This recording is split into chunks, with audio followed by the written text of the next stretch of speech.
हमारी तरफ से आप सबको और चेतना जी को बहुत बहुत शुभकामनाएं।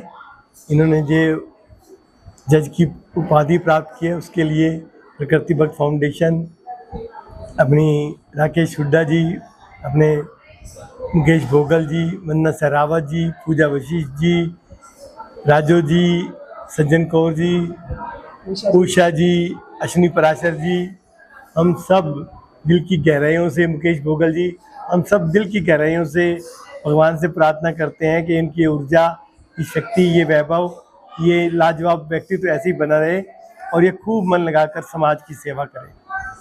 कांग्रेचुलेशन चेतना जी। आज जोड़कर नमन, अभिनंदन, मंथन और आदरणीय रोहतक की जनता जनार्दन को हाथ जोड़कर नमस्कार। और आप सभी का हम लोग मान और सम्मान करते हैं और आप सभी के क्षेत्र में हम लोग पहुंचे हैं। ये बहन जो राकेश हुड्डा जी हैं वो कृपया मंच पे आ जाएं। और अपनी बहन ये कुसुम जी हैं, कुसुम जी आप भी आ जाइए, और उषा जी आप भी आ जाइए। और ये दिल्ली नजफगढ़ से प्रकृति भक्त फाउंडेशन के जो फाउंडर हैं राजेश जी हैं, ये प्रकृति के लिए काम करते हैं। हमारा जो आंदोलन है वो पेड़ों को लगाने का है, ताकि आपने देखा पीछे से कोरोना आ गया था, ऑक्सीजन की कमी हमें काफ़ी महसूस हो गई थी। हर घर में आप सोचते होंगे अस्थमा का कोई ना कोई दमा का पेशेंट मिल ही जाता है।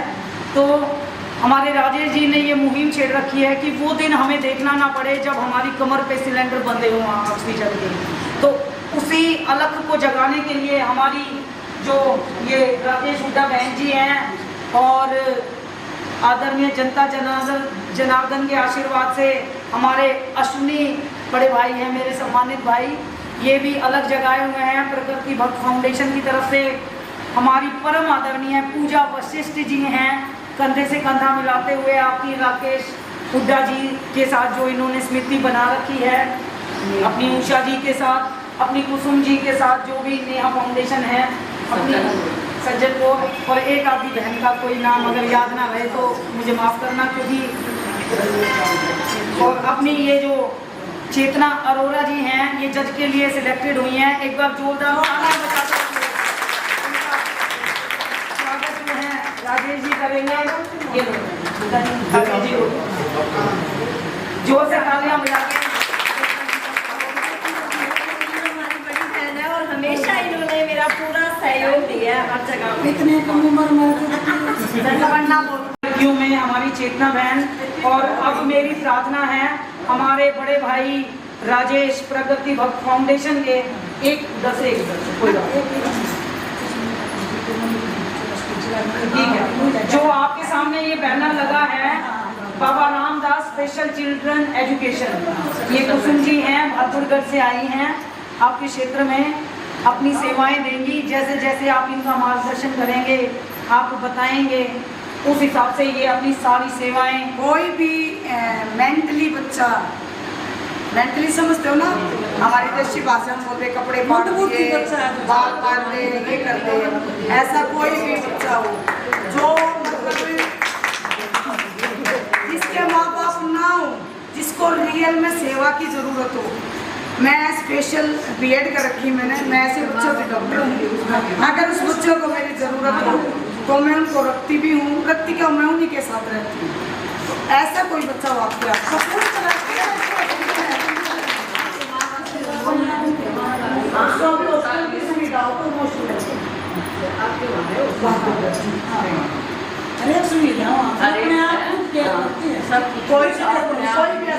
बहुत धन्यवाद उसकी बहन का। ये हमारा सौभाग्य है कि ग्रामीण समाज में हमने जन्म लिया। मैं भी आपकी जानकारी के लिए बता दूं, मेरे मामा यहीं बड़म के ही हैं, जो कानौर के पास बड़म है। तो बहुत सौभाग्य है जो आप लोगों के घर में भी हमारा जन्म हुआ, और बहुत ज़्यादा हमारा सौभाग्य है। ये भाई हमें सेवा करनी सिखा रहे हैं कि कैसे कैसे हम प्रकृति की सेवा करें, कैसे समाज की सेवा में हम लोग आगे आए। कुसुम बहन भी अपनी ये राकेश उषा बहन भी, ये सारे लगे हुए हैं। आपने देखा आध्यात्मिक सेवा की अलग, ये अपनी जो सत्संगी बहनें हैं मेरी, इतना अच्छा ढोल मंजीरा और माँ सरस्वती के, माँ लक्ष्मी के, और जो भी भोले बाबा के, और जो भी गीत आज गाए, मेरे ख्याल से पितृपक्ष शुरू है आज, है ना, तो उसकी अलग जगह रखी है। अभी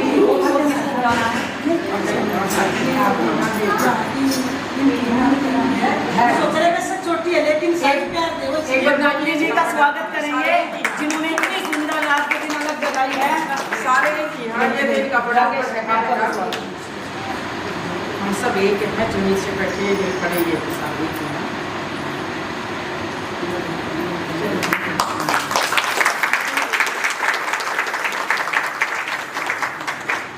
अभी पूजा वशिष्ठ जी से मेरा नम्र निवेदन है, कृपया मंच पर आकर वो बबली बहन को सम्मानित करेंगी, पटका पहना के। जोरदार तालियों से स्वागत।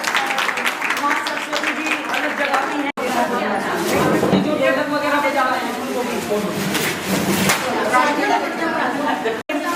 सम्मानित मंच से। अभी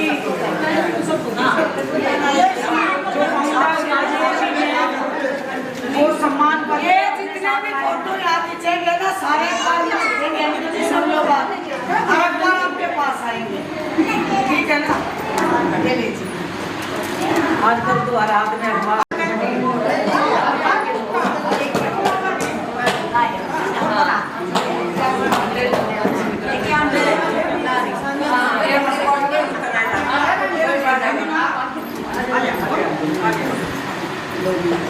सभी एक साथ एक अपना ऐसे फोटो खिंचवाएंगे। इधर आ जाओ, थोड़े थोड़े सामने आ जाओ, इधर अच्छे से डिजाइन भी आके आ जाओ। इतनी सारी माँ भगवती की शक्ति जब इकट्ठी हो जाती है तो अलग अपने आप ही जग जाती है, क्योंकि माँ भगवती की शक्ति के बिना कभी भी कहीं पे भी उद्धार हो ही नहीं सकता।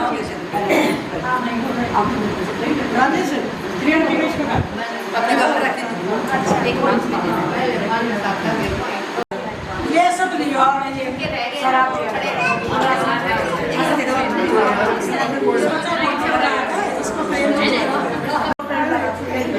गिनती नहीं है, लगाना नहीं, उनका पालन पोषण भी करना बहुत बड़ी बात है। जोरदार तालियां इनके लिए।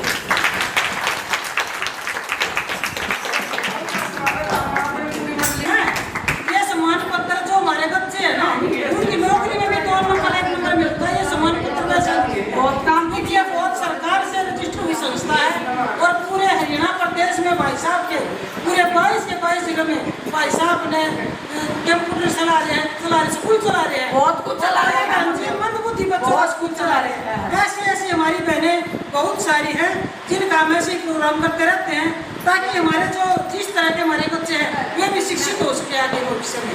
बहुत ही ऐतिहासिक पल ये चल रहे हैं, और हमारे ग्रामीण समाज का सौभाग्य है कि बहनों को आगे आने का मौका मिल रहा है। इस जमाने में इंफॉर्मेशन और टेक्नोलॉजी के इस जमाने में ये खुशी की बात है, क्योंकि बहनें हमेशा घर की जिम्मेदारियों में रखी गई। आज ये इतने ऐतिहासिक पल हैं जो हम सब बहनें आगे आकर के जो समाज का भी मार्गदर्शन कर रही हैं, ये भी एग्जाम्पल हैं। आप लोग भी, हम सब एग्जाम्पल हैं। हम सब लोगों को कहीं ना कहीं अलग जगानी है, और बहुत बहुत धन्यवाद आप सब लोगों का। और हमें मिलने का मौका मिला दिल्ली से, हमारे स्वागत है, आपके दिल में प्यार रही हो इस बोल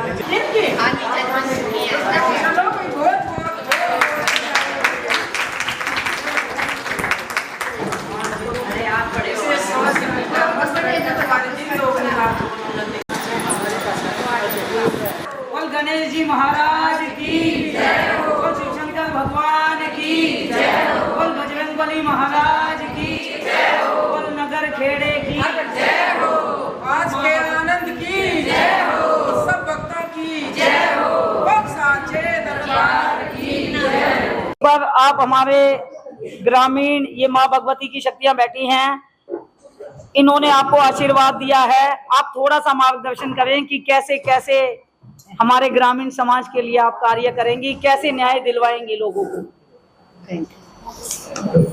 2 शब्द बोलो आप। सभी को नमस्कार।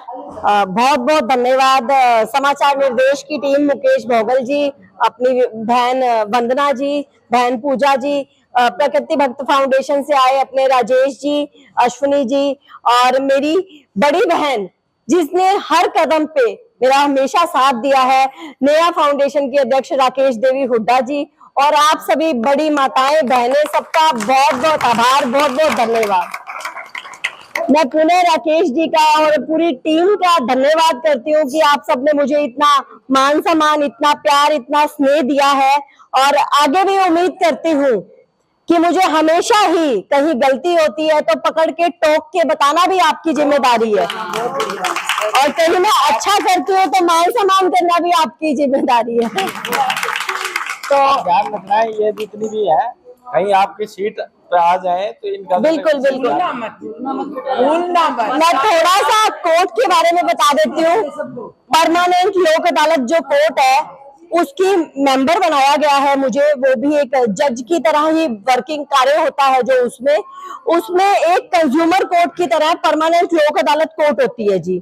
इसमें जो कंज्यूमर कोर्ट के आपके साथ कहीं पे भी किसी भी ऑफिस में कोई अन्याय होता है, जैसे बिजली पानी का ऑफिस हो, साइबर क्राइम आपके साथ कोई होता है, चेक बाउंस का आपके साथ होता है, हॉस्पिटल है, होटल है, कोई भी आपके साथ जाति करता है, कोई भी प्राइवेट बैंकिंग संस्था है, सरकारी बैंकिंग संस्था है, तो आप कंज्यूमर कोर्ट में या परमानेंट लोक अदालत कोर्ट में अपना हक मांगने के लिए जा सकती हैं। तो अगर परमानेंट लोक अदालत में मेरे पास कोई भी पीड़ित आता है, कोई भी जिसको मेरी आवश्यकता होगी, तो मैं उसका जरूर साथ दूंगी, सहयोग दूंगी। उसके बारे में मैं भाई साहब को कहूंगी अपना परिचय दे और 2 शब्द बोल ले। उपस्थित सभी मेरी मातृशक्ति बहनें और राकेश जी ने जो आप लोगों को इकट्ठा करके जो ये मेल कराया है, ये एक विश्वास का प्रोग्राम होना चाहिए, एक आत्मविश्वास का प्रोग्राम होना चाहिए।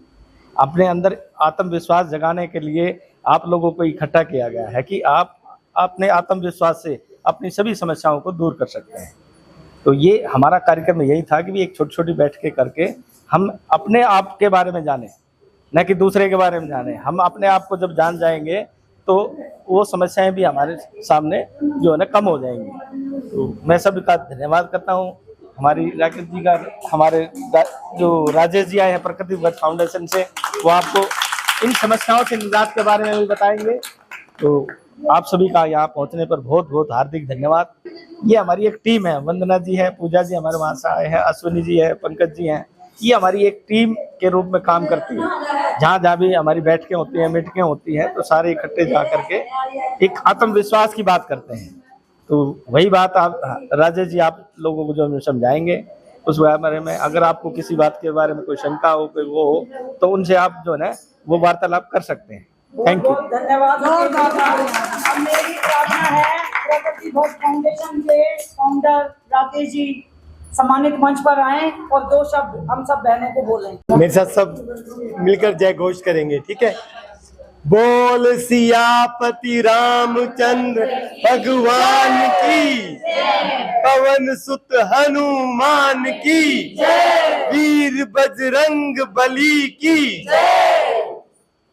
आप इतने समय से इंतजार कर रहे हैं, हम लेट होने की वजह से पहले तो हाथ जोड़कर माफी मांगते हैं कि हमारी वजह से आपको इंतजार करना पड़ा। उसके बाद यहाँ की जो भी टीम है अपनी राकेश हुड्डा जी की, उन सब का भी दिल की गहराइयों से अभिनंदन और स्वागत करते हैं। उसके बाद यहाँ पर जो कीर्तन मंडली आई हुई है, उनका भी दिल की गहराइयों से अभिनंदन है और स्वागत है। उसके साथ साथ जो हमारी बहन, एक छोटी सी बहन जो है अब यहाँ की मजिस्ट्रेट बनेंगी, तो जरूर कहीं ना कहीं औरतों का, नारी जाति का भला होगा। मैं आप सबको यही समझाना या यही बताना, यही निवेदन करने आया हूँ कि इस धरती का सबसे सुंदर रूप अगर कोई है, प्रकृति का कोई सूक्ष्म रूप है, तो वो नारी है। इस धरती का सबसे बड़ा धर्म अगर आज कोई बचा हुआ धर्म है तो वो नारी ही है। इस धरती की सबसे बड़ी जाति कोई है तो वही नारी है। सूरज के समान समाज को प्रकाशित करने वाली, संस्कारित करने वाली, व्यवहारिक बनाने वाली, गीता और रामायण जितना ज्ञान रखने वाली, और उस ज्ञान को अपने परिवार के अंदर, समाज के अंदर, देश के अंदर, अपने बच्चों के अंदर बांटने वाली अगर कोई शक्ति है वो नारी है।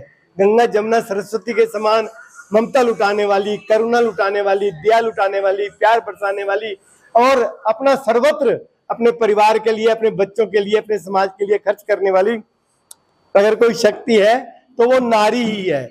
अगर आप नारी को अगर किसी भी रूप में देखेंगे वो श्रेष्ठ है, चाहे वो बहन का रूप हो, चाहे वो माँ का रूप हो, चाहे वो बेटी का रूप हो, चाहे वो कोई भी पत्नी का रूप हो, कोई भी रूप हो, उसकी महानता कहीं कम नहीं होती। मैंने खूब अपनी आंखों से, खूब, इतनी 63 साल की मेरी उम्र है, मैंने खूब लगाया। मेरी माँ भी स्वस्थ है, ठीक है, मैं देखता हूँ वो मेरे जब जाऊंगा तो मेरी ऐसी पीठ पर हाथ फेरती रहेंगी। उनकी मंशा और कुछ नहीं होती, उनकी मंशा होती है कि मेरा बेटा पत्थर का बन जाए, या मतलब इतना सोने का बन जाए, मजबूत बन जाए कि इसको जीवन पर्यंत कुछ ना हो। उसका मैं एक बार खांस देता हूँ ना तो वो और कुछ नहीं कहेंगी, बस उनको ये लगा रहेगा ये खांस क्यों गया। मान लो मैं दाढ़ी बढ़ा के चला जाता हूँ तो उनको ये चिंता रहती है कि इसने दाढ़ी क्यों बढ़ा रखी है। उनको और कोई लेना देना नहीं अपने से, कोई, वो 85 साल की हैं, 82 साल की हैं, उनको इससे कोई तकलीफ नहीं है कि मेरे साथ क्या हो रहा है, मैं कैसे रह रही हूँ, पर उनका मेरा दर्द उनके जो है आत्मा में बसता है। तो मैं जानता हूँ यहाँ मेरी जितनी बहनें माएँ बैठी हैं वो सारी की सारी उसी दिल की है। ये वेंटिलेटर पर भी होंगी ना, मुझे पता है, ये वेंटिलेटर पर भी होंगी ना, ये अपने बारे में नहीं सोच रही कि मेरा क्या होगा, ये सोच रही होती है मेरे बच्चों का क्या होगा, मेरे बच्चों को ये ना हो। भगवान से भी अगर कुछ मांग रही होंगी ना तो वो ये नहीं मांग रही होती कि भगवान हमारे को लंबी उम्र दे दे, भगवान मेरे को ठीक कर दे ना, वो ये सोचते मेरे बच्चों को कुछ ना हो, बस मेरे परिवार का कुछ ना हो। तो मैं आप सबकी श्रद्धा को, आपकी सबकी ताकत को, आप सबकी ऊर्जा को, आप सबके ज्ञान को, आप सबके बलिदान को, आप सबकी जो भावना है उसको दोनों हाथ जोड़कर प्रणाम करता हूँ। पर मैं एक बात और कहना चाहता हूँ कि इस धरती पर अगर कोई बदलाव ला सकता है तो वो नारी है। एक बात और समझने की जरूरत है कि इस धरती पर जितने भी रोग हैं, दुख है, तकलीफें हैं, वो प्रकृति की दी हुई बिल्कुल भी नहीं है। प्रकृति माँ जो 9 महीने बच्चे को अपनी कोख में रख सकती है, माँ के शरीर में रख सकती है और पाल सकती है, खाना दे सकती है, सांस दे सकती है, वो बताओ कैसे कष्ट देगी। जो जेल में पड़े हुए कैदी, प्रकृति माँ उन पर भी पूरी जान लुटाती है, नहीं समझे। लेकिन वो जो जेल में पड़े हुए हैं वो प्रकृति माँ उसका कारण नहीं है। आज कोई मैं बीमार हूं, मेरे को मान लो कोई तकलीफ है, तो उसका कारण खूब अगर आप स्टडी करोगे ना तो वो प्रकृति नहीं है। मेरा रख रखाव, मेरा देखभाल, मेरी सोच, मेरी समझ, मेरा ज्ञान, मेरी जीवन जीने की शैली, मेरा व्यवहार, मेरा खान पान, यही कारण है। तो मैं चाहता हूं कि जहां हम धार्मिकता से बहुत जुड़े हुए हैं, हमारी देश की 140 करोड़ आबादी है ना बहन जी, वो सारी की सारी धार्मिक है। कोई हिंदू है, कोई मुस्लिम है, कोई सिख है, कोई इंसान है, सब भगत है। लेकिन असली में हमको जिसका भगत होना चाहिए, जिसके भगवान भी जिसके भगत है, भगवान भी जिसकी गोदी में खेलने को होते हैं, भगवान भी जिसकी गोदी में अपना आनंद लेते हैं, और भगवान जो भी भगवान हुए उन सभी देवी देवताओं ने, सभी ऋषि मुनियों ने एक ही उद्देश्य के लिए जन्म लिया कि किस प्रकार से, नहीं समझे, दुनिया खूबसूरत बने, दुनिया खुशहाल बने। तो अगर हम सच मायने में भगवान को मानते हैं, अगर हम सच मायने में भगवान की पूजा करते हैं, तो हम भी वही उद्देश्य रखें। और इसके लिए मैं आपको ये नहीं कहूंगा कि आप दूसरों के लिए कुछ करो, दूसरों के लिए जियो, दूसरों के लिए नहीं। आप अपने शरीर का ही पूर्णतः से ध्यान रखना शुरू कर देते हो तो आप इस धरती के सबसे श्रेष्ठ लोग हो। अगर आप अपने दिमाग का इस्तेमाल इस धरती के लिए, अपने लिए अच्छे से करने लग जाते हो तो आप इस धरती के सबसे बढ़िया लोग हो। तो मैं आपको यही निवेदन करना चाहूंगा इस सत्संग के माध्यम से कि आप जिस भी धर्म से, जिस भी भगवान से, जिस भी देवी देवता से जुड़े हुए हो, 100% जुड़े रहो, उसके बिना कल्याण नहीं है। लेकिन ये जुड़ने के साथ साथ आपको प्रकृति प्रेम से भी जुड़ना पड़ेगा। अपनी सोच को बदलना पड़ेगा। भगवान के भरोसे मत रहो, नहीं समझे, अपने भरोसे रहो तो भगवान तुम्हारे साथ रहेगा। तो अपना भरोसा करो, अपने ऊपर भरोसा करके चलो कि भगवान मेरे साथ है, तो देखना भगवान हर क्षण आपके साथ नजर आएगा। और कभी उसके आगे रोना रो मत रहो, उसका हर क्षण धन्यवाद करो, हर पल। जितना आप अपने दिमाग को पॉजिटिव बनाओगे मेरी बहन, उतना ही ये दिमाग अच्छा बनेगा, अच्छे फूल खिलेगा। हमने देखो भगवान ने हर जीव को काम देकर भेजा है। पानी का काम है प्यास बुझाना, हवा का काम है सांसें चलाना, है ना, सूरज का काम है ऊर्जा देना और हमारे को रोशनी देना, है ना, सबके काम। चींटी का भी काम है, देखो चींटी को आप रिश्तेदार बना लो नहीं बनेगी, अपने काम में लगी रहेगी। हाथी को भी अपने कामों का पता है कि मुझे क्या करना है। आम के पेड़ को पता है कि मुझे आम का ही फल देना और कोई देना ही नहीं है। कितनी मर्जी उसके साथ उलट पुलट कर लो, लेकिन वो अपनी जात नहीं बदलेगा। एक मनुष्य ही है कि उसने अपने धर्म को ही नहीं बचाना, कि परमात्मा ने मुझे किस काम के लिए भेजा है। एक बार सोचो आप जरा ध्यान से, क्या परमात्मा ने हमें कोठी बंगले बनाने के लिए भेजा है या उसमें सिर्फ उसमें ऐश करने के लिए भेजा है? आप खुद सोचो, अगर आप 7 दिन किसी कोठी में रहते हो और आपको पानी नहीं मिलता तो आपको कोठी याद नहीं आएगी, आपको पानी याद आएगा, नहीं समझे। कहीं पे हवा रोक दो तो आपको आपकी दौलत काम ध्यान में नहीं आएगी, आपको पानी याद में आएगा। यानी कि परमात्मा ने हर व्यक्ति का जो है काम सौंप कर भेजा है। तो इसलिए हम परमात्मा से ये जानने की कोशिश करें कि हमारा काम क्या है। हमारा काम है, एकमात्र काम है, ये पूरी गंदगी बनाने वाली मशीन है। इस मशीन के अंदर एक है ये मस्तिष्क, दिमाग। अगर इसका आपने सही तरीके से संचालन कर लिया तो मैं ये मान के चलता हूं कि दुनिया के सारे दुख, दर्द, तकलीफें, रोना पीटना सब खत्म हो जाएगा। क्योंकि ये दिमाग ना 1 मिनट में आपको बता देता है कि बेटे यहाँ आगे खड्डा है तो पड़ेगा, पर हम जीत पड़े होते नहीं, हम तो पढ़ेंगे नहीं। तो मेरा मानना ये है मेरी बहनों कि आपकी जो ये पॉजिटिव ऊर्जा है, जो अच्छे कामों में लगी हुई है, इसको ऐसे ही लगाए रखो। धर्म से बिल्कुल आगे मत जाओ, उसको कभी मत बिछोड़ करो, उससे कभी दूर मत जाओ, लेकिन इतनी ही तन्मयता के साथ अपने दिमाग से भी जुड़ जाओ और प्रकृति माँ से भी जुड़ जाओ। आजकल हमारे पास एक 2 बच्चे हैं, नहीं समझे, हम उनको चीजें दे देकर, खिलौने आर्टिफिशियल दे देकर, सामान दे देकर, पता क्या करते हैं, उनको अपना दुश्मन बना लेते हैं। वो फोन चीज ही ऐसी है, मेरी बात सुनो, जैसी चीज देंगे, जैसा अन्न खाएंगे वैसे तो मन बनेगा। तो अगर आप चाहते हो कि नहीं हमारा आने वाली परिवार अच्छे बने, हमारे बच्चे अच्छे बने, हमारी मान सम्मान करे, तो उनको किसी ना किसी प्राकृतिक काम में लगाओ, पेड़ लगाने में लगाओ, कोई मदद करने में लगाओ, खाना बनाने में, कोई भी ऐसा। हजारों करोड़ों प्रकृति तो चमत्कारिक है। मेरी उम्र 2000 साल भी हो जाए ना तो मुझे प्रकृति का 1% ज्ञान नहीं आ सकता। हम सारे मिलकर लगे हुए ना प्रकृति को नष्ट करने में मेरी बहन। प्रकृति का एक तिल भी हम बाका नहीं कर सकते। प्रकृति के अंदर जितनी भी चीजें है ना वो बदल सकती हैं अपना रूप, लेकिन खत्म कोई सी भी चीज नहीं होती। कमाल की बात यह है, सब अपना रूप बदल लेती हैं हमारे ताकत से, लेकिन वो नष्ट कोई सी भी चीज नहीं होती। तो समझ लो कि हम प्रकृति को नष्ट नहीं कर रहे, अपने आप को नष्ट कर रहे हैं। और जब आप प्रकृति के साथ जुड़ोगे ना तो फिर पसीना भी, सर्दी भी, गर्मी भी आपको महसूस ही नहीं होगी। फिर सिर्फ और सिर्फ आपको जीवन का आनंद महसूस होगा, बच्चों के साथ आनंद महसूस होगा, दुनिया पर कैसे जिया जाता है उसका आनंद महसूस होगा, और एक सुंदर वातावरण आपके आसपास मंडराएगा, आपके आसपास रहेगा, जिसके अंदर आप बहुत ही सुंदर जीवन जीकर भी जा सकते हो और आने वाली पीढ़ियों को भी देकर जा सकते हो। आप सबने इतना समय दिया, उसके लिए मैं अपनी सभी बहनों का, सभी देवियों का, सभी बच्चियों का दिल की गहराइयों से अभिनंदन और स्वागत करता हूँ।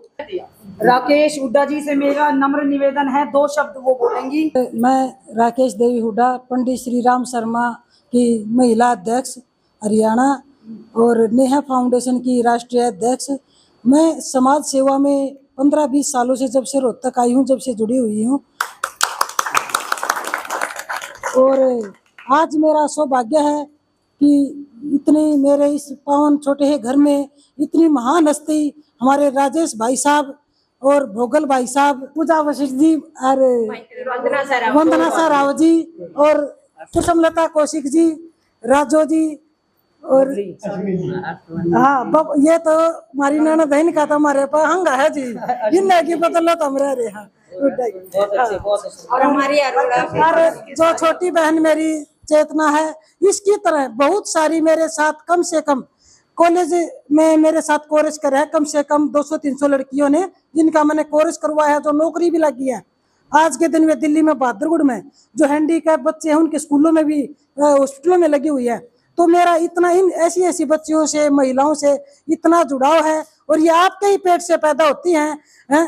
तो महिला कभी अपने को कमजोर नहीं समझे। मैं दुख हो या सुख हो हमेशा मस्त रहती हूँ, क्योंकि भाई साहब ने बताया कि प्रकृति से जुड़ो, क्योंकि जो दुख है ना उसको भी हम हंस के टालेंगे ना तो भगवान जी हमें उस दुख में भी खुशी महसूस होगी। ऐसा ही मेरी सभी मातृशक्ति से मेरा निवेदन है कि आप हमेशा मस्त रहा करो, खुश रहा करो, और जो पेड़ पौधे लगाया करो, अपने नाम का जन्मदिन हो या किसी की मृत्यु हो जाए उसके नाम का हमें एक पौधा जरूर लगाए, क्योंकि उसी से हमें हवा मिलती है, आपको पता है, जीने के लिए। और मेरी एक कई बहनें यहाँ पर ऐसी बैठी हैं जो मैंने एक ग्रुप होता है उसमें मैंने बोल कर रखा था कि इसी को मेरा फोन समझना और इसी के मेरा बुलावा समझना, कि मैं आपको मेरा छोटा निमंत्रण है, छोटा एक मेरा कीर्तन है, सत्संग है जिसमें आपको आमंत्रित करती हूँ। और वे अपनी एक की जगह 3-3 बहनें यहाँ पर पहुंची हैं, मैं उनका भी यहाँ पर पहुंचने पर धन्यवाद करती हूँ। और समस्त कीर्तन मंडली का भी जो हर बार इस कीर्तन को 4 चांद लगा देती हैं। हुड्डा मंडली है, फोगाट भी मंडली है, दोनों गोत्र है इसके, ठीक है।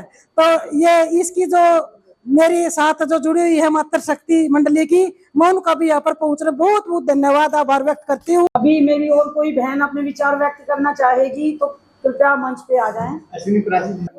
कि यत्र पूजन्ते नार्यस्ते तत्र रमते देवता, मतलब जहाँ पे नारियों का सम्मान होता है वहां पर देवता निवास करते हैं, ये हमारे शास्त्र कहते हैं, ठीक है ना। मेरा ये मानना है कि कोई भी इस संसार का काम ऐसा नहीं है जो नारी शक्ति नहीं कर सकती। तो सबसे बड़ी बात क्या है कि आपको ये विश्वास करना पड़ेगा अपने आप के ऊपर कि मैं सब कुछ कर सकती हूँ, सब में सक्षम हूँ। उसके लिए क्या होगा कि हमारी जो बच्चियां हैं उनके साथ हम भेदभाव ना करें, क्योंकि बहुत सदियों से होता आया है भेदभाव, हम भेदभाव ना करें, उनको अच्छी शिक्षा दें। देखो आज शिक्षा का नतीजा है कि अरोड़ा मैडम देखो जज बन गई ना। तो अभी अगर हम इनको ये सोचते जैसे पहले था कि 10वीं तक स्कूल है बस इसके बाद इसका ब्याह कर दो और काम खत्म, ऐसा नहीं है ना। अगर उसकी इच्छा है, उसकी रुचि है और आपके पास साधन है तो उसको पढ़ाओ लिखाओ। जब हम एक लड़की को शिक्षित करते हैं तो वो 2 परिवारों का भला करती है, अपने मायके का भी और अपने ससुराल का भी। इस 2 के अलावा जब वो किसी ऐसे उच्च पद पे आसीन हो जाती है जैसे अरोड़ा जी अभी होंगी अक्टूबर से, तो वो पूरे समाज का कल्याण कर सकती है। तो अभी हमारे देश में महिलाएं जो हैं धार्मिक प्रवृत्ति की बहुत है, ये तो हमने सब देख लिया, कहीं ना कहीं वो जुड़ी हुई है किसी संप्रदाय से, किसी से, कोई राधा स्वामी, कोई निरंकारी, सबसे जुड़ी हुई है। बस उनको क्या है कि धर्म के साथ साथ ये जो हमारा प्रकृति का प्रेम है ना, इससे भी जुड़ना होगा। क्योंकि पहले की हमारी महिलाएं थी, हमारी माताएं, दादी, वो हमें बताती थी कि भाई तुलसी की पूजा करो, पीपल की पूजा करो, क्योंकि उनको पता था, बुजुर्गों को, उनके पास डिग्रियां नहीं थी। हमारी दादी परदादी को MA PhD थोड़ी ना थी, कोई 4थी पास, कोई 5वीं पास, लेकिन उनको पूरी रामायण कंठस्थ, उनको महाभारत, उनको सारा वेद विज्ञान व्यवहार में सब कुशल थी। कि जो पीपल का पेड़ है ये हमें ऑक्सीजन देता है, तो हम इसकी पूजा करें, इस पे जल चढ़ाएं। नेचुरली हम जल पान देंगे तो वो और बढ़ेगा, फिर इसको काटे ना, फिर उसको धर्म के साथ जोड़ दिया। अब इसमें भूत रहते हैं कि किसी कारणवश इसको काटे नहीं, डर के मारे, तो वो जब बड़ा होगा तो कितने एक अगर पीपल अगर आपकी कॉलोनी में लग जाए और वो पूरा विकसित हो जाए तो वो पूरी आपकी कॉलोनी को ऑक्सीजन दे सकता है, इतनी आवश्यक।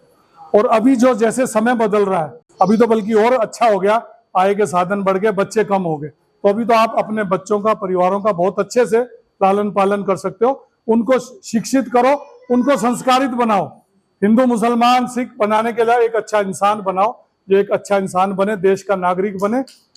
क्यों, सही है कि नहीं? बिल्कुल। और ये काम, ये बीड़ा सब आप ही कर सकते हो, क्योंकि जो माता होती है वो सबसे पहली शिक्षक होती है।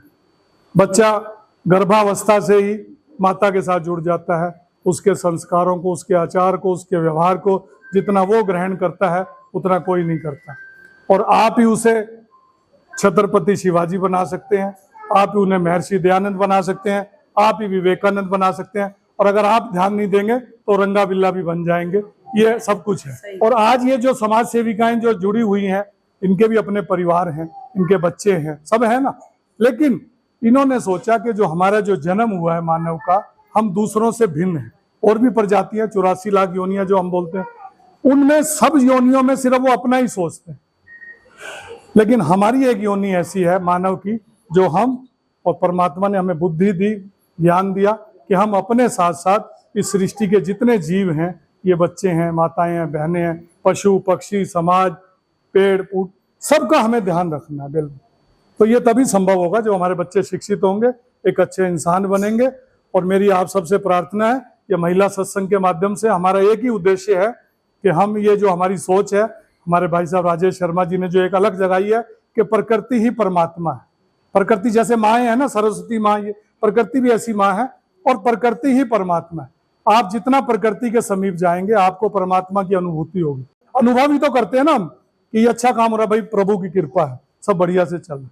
और जैसा भाई साहब ने कहा, जो भी होता है हम उसका धन्यवाद करें, शिकायतें कम करें, और जो भी समस्याएं आपस में हम सुलझाएं, ईर्ष्या द्वेष ना रखें, और खुशी खुशी अपना जीवन व्यतीत करें, अपने बच्चों को उच्च शिक्षित करें, संस्कारित करें, ताकि वो आगे जाके आपके परिवार का, समाज का, प्रदेश का, देश का, और मैं तो कहूँ विदेशों में जाके पूरे हिंदुस्तान का नाम रोशन करें। यही हमारी कामना है और यही हमारा संदेश है। जय हिंद, जय भारत और जय प्रकृति माँ।